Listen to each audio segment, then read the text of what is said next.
And welcome back, everyone. Welcome back to another weekend edition here of the Sparkling Tuna Cup, the STC number 127, your weekly dose of all things, of all things StarCraft, a weekly dose of Tuna StarCraft. Tuna StarCraft. Let's go. We are back. I'm of course your ZvP with you, and joined by these amazing players and by the people in the chat as well. Welcome, one and all. Bienvenidos, papi, bienvenidos, as we have returned with our weekly open tournament.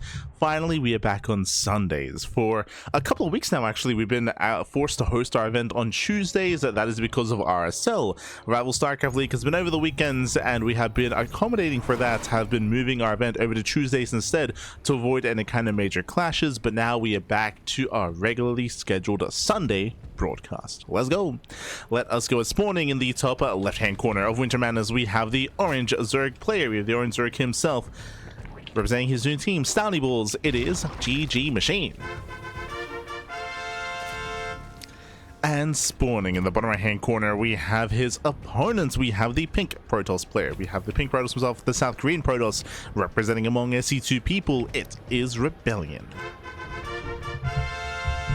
And if you're in the chat, you know what time it is. It is Gamba time. Predictions are now open. Place your bets on who you think will claim the series. Best of luck in the chat as we delve into our initial PVZ. Let's go. Whew, let us go. So again, get your Gamba going, papi, get your Gamba going. Coming into this, GgMaChine, I would say, is the favorite player, but ReBellioN is chaotic. He's a very chaotic player in his own right. He does often come up with his own builds, his own styles, and does, I think, outside of the box. He can be a very unorthodox player. It's going to be up to GgMaChine to keep up with the shenanigans. That is ReBellioN.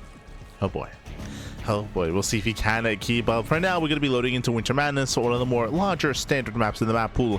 As a result, we should be opening up at our natural, claiming our third base, and building up into a longer game state. But eyes are mainly going to be on ReBellioN when it comes to his tech of choice. He's not afraid to rush into Carrier Rush, Tempest Rush, to go into early charge, early glaives. He's not afraid to mix things up early on, so eyes are on our Protoss. Meanwhile, GgMaChine just going for his own initial setup here. Hatchery, gas, pool, standard opener, droning up, eventually claiming his third base as well. So far, so good. But bienvenidos, papi, bienvenidos.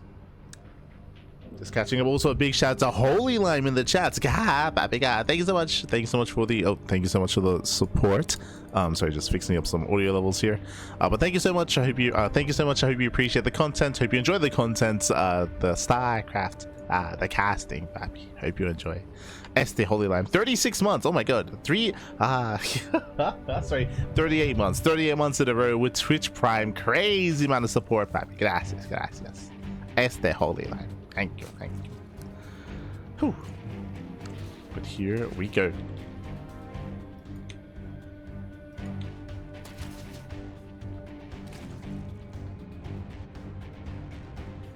So now we are going to be opening up.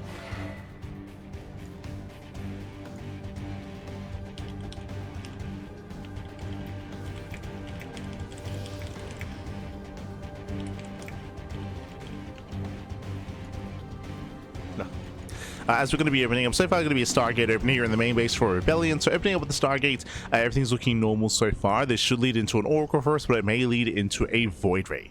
Eyes are going to be on ReBellioN. Likewise, GgMaChine across the map, again claiming his third, joining up, link speed is on the way, and pulls out of gas. So nothing crazy so far. As you mentioned previously, ReBellioN, he's the one that typically does divert from standard builds, and I was actually expecting a Void Ray, but no, it is in fact going to be the Oracle. So far, everything is looking normal, and I did mention that if we were going to play normal, if we were going to play standard, this would be the map to do it on. Speaking of maps, again, we just kind of wrapped up the TLMC judging streams this week. It was a very intense week. Basically, whenever we weren't streaming or casting, I was going through the maps themselves, going through my feedback, going through my scorings, and I did actually finalize and submit my TLMC, my TLMC kind of judge sheets yesterday. Just for those that are curious, for those that want some updates regarding the Team Liquid Rap contest, that was finalized yesterday, and we should be getting the results from all of the judges and the final top 16 within the next couple of days.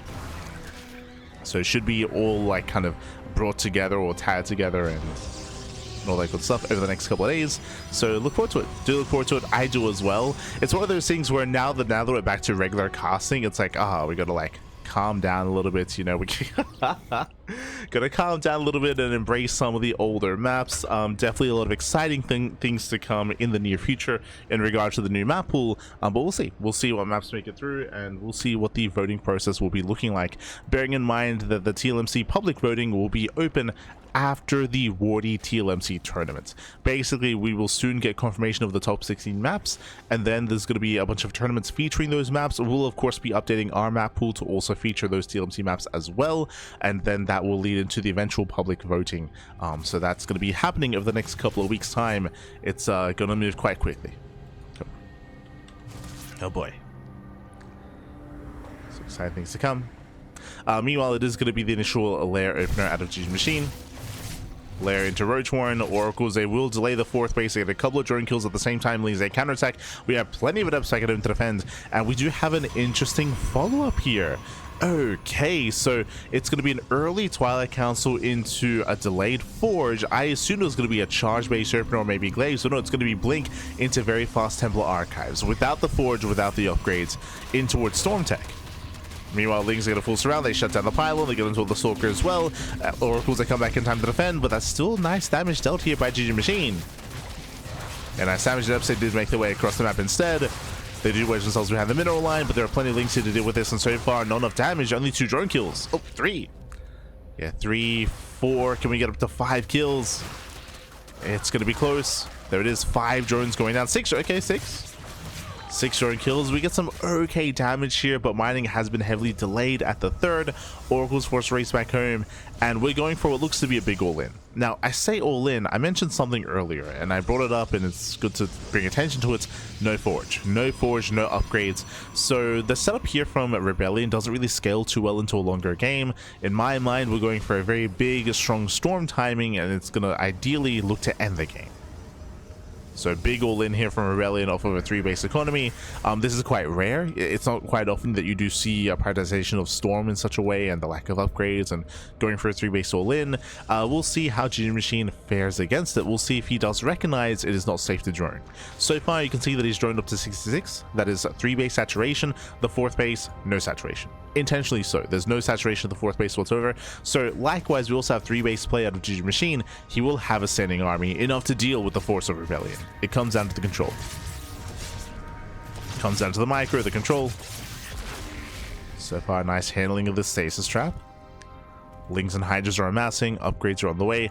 Likewise, no Forge out of GgMaChine either, so he's going for his own 3-base all-in. Let's go.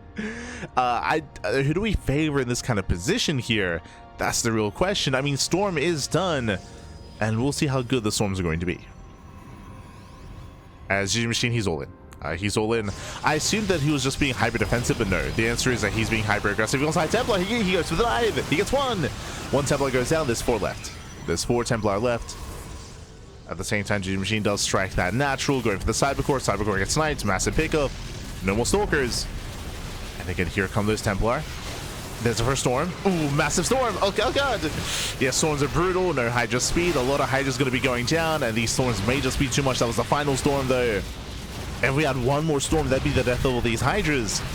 But the Storms may have been too good. Yeah, the Storms, they were brutal.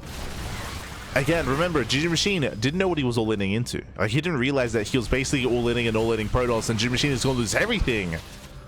Yeah, the Storms are brutal. Every Hydra goes down. Expensive losses for GgMaChine.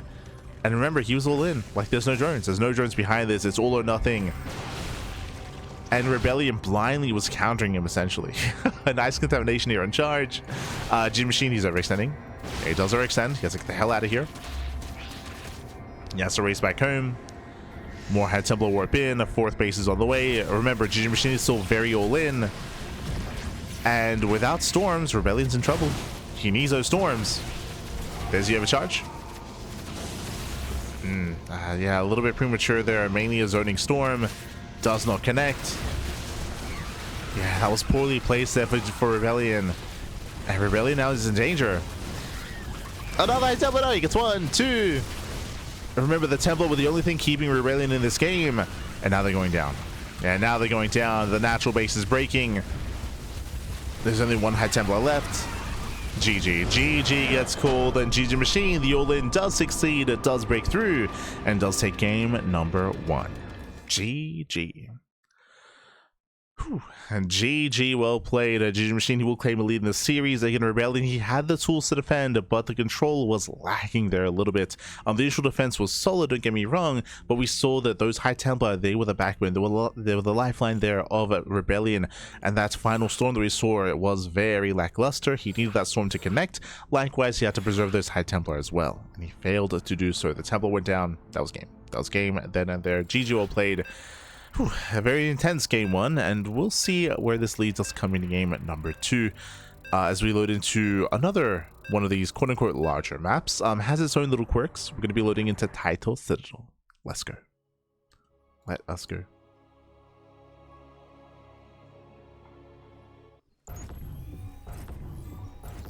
So we are loading into game 2, and spawning in the top left-hand corner of Title Citadel, we have the orange Zerg player. We have the orange Zerg player himself leading the series 1-0.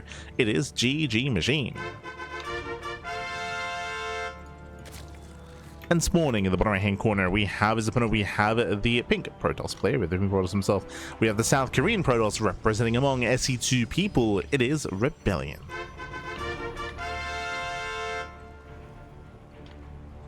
Wait, what?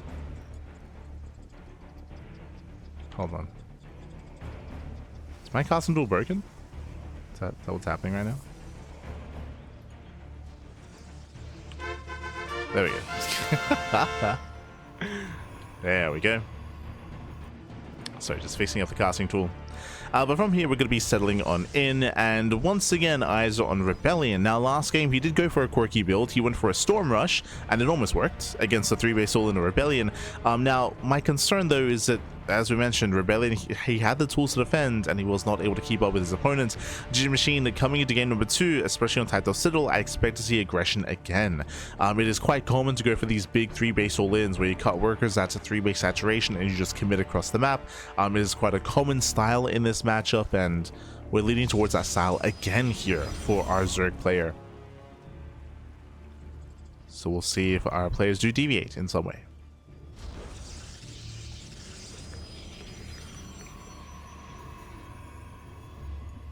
We shall see. Now, when it comes to Title Citadel, there is a big difference here compared to Winter Madness, and that is the base locations. The 3rd and the 4th base locations are a lot more isolated. They're a lot more vulnerable. The distance between them is a lot longer, so defensive rotations can be more difficult if you fail to keep up with the movement of your opponent. So this is where ReBellioN can have a bit of a harder time being a defending player. It is going to be more difficult on this map. More so than previously.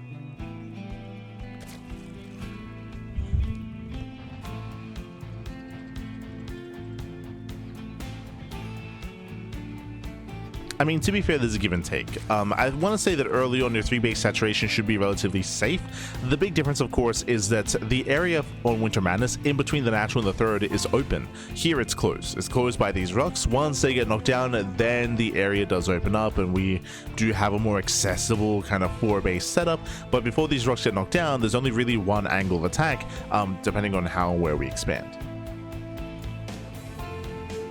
As Lings they pick in. They will chip away at the initial mineral line. So far, just an mining.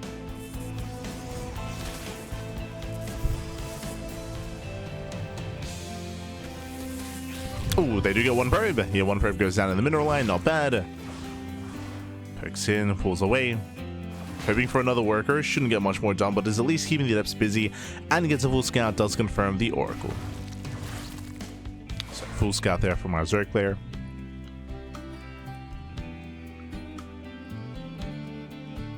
More Lings being forced out. ReBellioN is being active.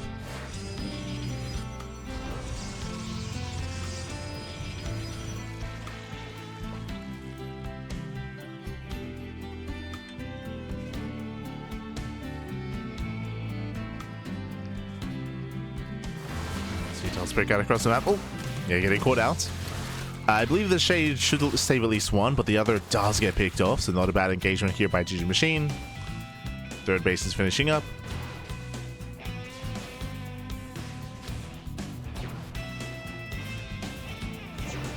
And this time it's going to be an Evo Chamber first. Oh, as the Overlord barely survives. Nice round here on the Stalker. Yeah, nice round. Stalker, it looks like it will barely get picked up. Just barely. Oh my god. Yeah, better pick up Link Scout. Oh, he gets in. No, slightly misplaced. Gets eyes on the Oracle. Only one Oracle on the way. Interesting. Extra gas is being taken. Show us the tech. But early Evo Chamber screens +1 melee, screams Link Hydra, but a more macro build designed to build up into a proper 4-base economy. Remember, last game, there was a big difference here for GgMaChine. He had no Evo Chamber, he had no upgrades. Meanwhile, earlier Twilight Council, earlier Forge, delayed 3rd base. Based on the timing of this tech, it looks like either early Charge or early Blink. This shouldn't be Glaives just because Glaives does not pair well with Forge. Leaning more towards Charge. Just because it's so quick, it's so fast. But we'll soon see. We'll soon find out. Yeah, Robo's being thrown down. Should be for the Prism. +1 is on the way, and is it going to be Blink or Charge? Show us what you got.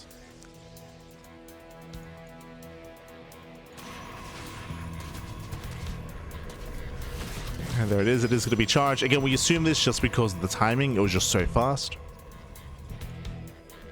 So the goal here for ReBellioN, this build is supposed to ideally kill before there or without any kind of roaches or bailings to defend. And as you can see here, because of the +1 melee build that GgMaChine is going for, there is no Bailey Nest and there's no Roach Warden. There's no Roach Warden. It's going to be purely a Link Queen defense. Link Queen defense against mass +1 charge lots, the game can just end. Like, when it comes to the builds of choice, ReBellioN does have the advantage. So GgMaChine, he's in trouble. ReBellioN did scout the Evo Chamber early on. He knows. Again, due to the scout, he knows that there's a very high chance that roaches and bailings are being skipped. And GgMaChine has yet to confirm what's going on. We do have the Temple Archive, so it looks like this will be hitting with 2 Archons. It's a very aggressive timing here from ReBellioN. And again, it's designed to kill. Here he comes. Prism is moving out. We should be morphing in this High Templar soon. As ReBellioN moves out, Lings are moving in. Charge is somewhat get done. Dust Scout does confirm, he knows. Yeah, seeing all these Zealots is a massive tell. There should not be any Zealots here at this stage of the game. So GgMaChine, he's aware. Zealots are warping in. Again, this is still pre-charge. It's too soon. Yeah, it's too soon. He's gonna get surrounded. The Zealots are going down. There are no Archons with this. Storm just now begins. This is so late. Yeah, this is delayed here. I assumed that he was going to be warping in a couple of High Templar, morphing in Archons, and then going for the all-in. But this is very disjointed from ReBellioN. And the longer this goes on, the better it's going to be for GgMaChine. Remember, GgMaChine, he's outscaling ReBellioN. We have the Hive now on the way. We have the Lurker Den now on the way. ReBellioN setting up defensive. Oh, god. Remember, a couple of things here. The tech was really fast this game. Other things were delayed as a result of this. The 3rd expansion, the saturation. We had really fast +1, really fast forge, really fast charge. Faster than normal. And it amounts to nothing. So ReBellioN, he misses window, he misses timing. Ah, the contamination!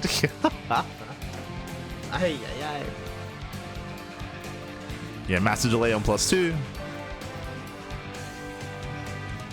The Hive Tech Lurkers are coming. And ReBellion's already now. Yeah, now he's going for the Fleet Beacon. He's taken to the skies, going into Sky Toss, but again, he's 1 step behind.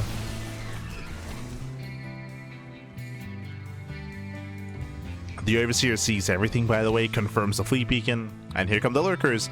Now, there's going to be a window in time, this game, where there's going to be Lurker Tech before Tempest. And it's going to be that window where GgMaChine can kill. He could potentially end the game with these 9 Lurkers morphing in. The Lunkers are ready. The Lunkers back. Says I found a fellow ducky. Quack, papi, quack. Bienvenidos, bienvenidos. Bienvenidos. As GgMaChine is almost maxed. He's almost maxed out. He's now pushing out across the map, laying siege upon the wall. Ooh, we got 1 Storm. It does graze the army, and now we're moving in. Now just pushing further in. At the same time, a split push. Lings, they do hit the 4th base. Oh no, High Templar! Ooh, a couple of storms do land. Nice movement though.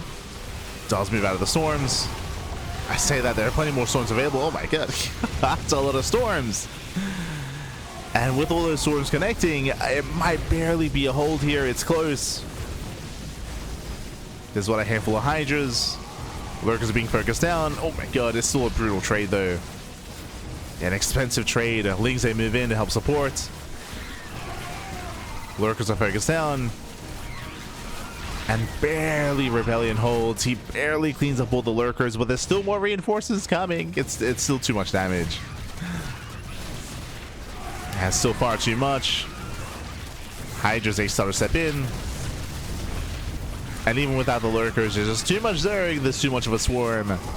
And GgMaChine, he snowballs out of control. He breaks the 3rd base. GG gets called, and GgMaChine will claim the series 2-0, advancing on to the quarterfinals. GG.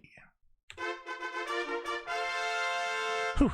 GG, well played. His direct player here does claim the series. Again, it was a bit of an awkward game for ReBellioN. There were definitely some windows, some timings available to him, but he did miss them. I'm referring to the early charge +1 timing, where he hit prematurely before his upgrades, but he also didn't really commit that hard either.